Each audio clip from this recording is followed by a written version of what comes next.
Welcome student. देखिए आज मैं आप लोग को ये हीट कैपेसिटी के बारे में बता दे रहा हूँ। हीट कैपेसिटी और थर्मल कैपेसिटी होता क्या है, ठीक है ना।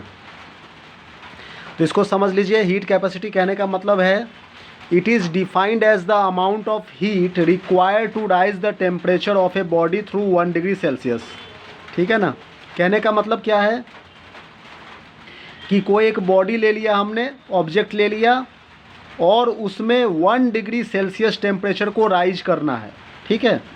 तो 1 डिग्री सेल्सियस टेम्परेचर को राइज करने के लिए जितना अमाउंट ऑफ हीट की ज़रूरत पड़ रही है वही उसकी हीट कैपेसिटी है या फिर थर्मल कैपेसिटी है, ठीक है। मान लीजिए हमने 10 किलोग्राम का एक आयरन का रॉड ले लिया। अब उसकी इनिशियल टेम्परेचर सपोज कीजिए कि 40 डिग्री सेल्सियस है। अब हमें 1 डिग्री सेल्सियस बढ़ाना है, मतलब 41 डिग्री सेल्सियस करना है। तो 41 डिग्री सेल्सियस करने के लिए जितना उसको क्या करना पड़ेगा, हीट करना पड़ेगा, ठीक है ना।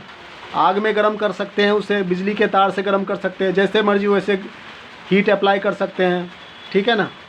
तो जब हम उसे गर्म कर रहे हैं उस लोहे के रॉड को, 10 किलोग्राम के लोहे के रॉड को, तो उसमें पहले तो 40 डिग्री सेल्सियस था, अब 41 हो गया, ठीक है ना। 1 डिग्री सेल्सियस राइज हो गया, तो जितना अमाउंट ऑफ हीट रिक्वायर्ड हुआ वही उसकी हीट कैपेसिटी है। समझ में आ रही मेरी बात। अब देखिए हीट कैपेसिटी का एक फॉर्मूला बना दिया गया है। स्पेसिफिक हीट के साथ में मास को मल्टीप्लाई कर दीजिए तो हीट कैपेसिटी बन जा रहा है कि नहीं।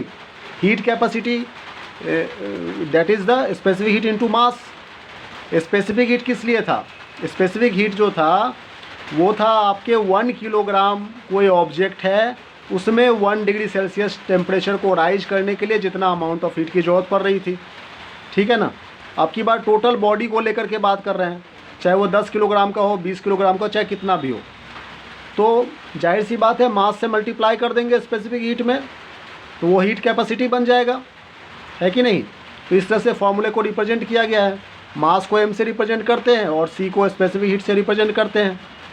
अब CGS यूनिट हीट कैपेसिटी का क्या हो जाएगा, कैलोरी पर डिग्री सेल्सियस, है कि नहीं। और ऐसा सिस्टम जूल पर केल्विन हो जाएगा।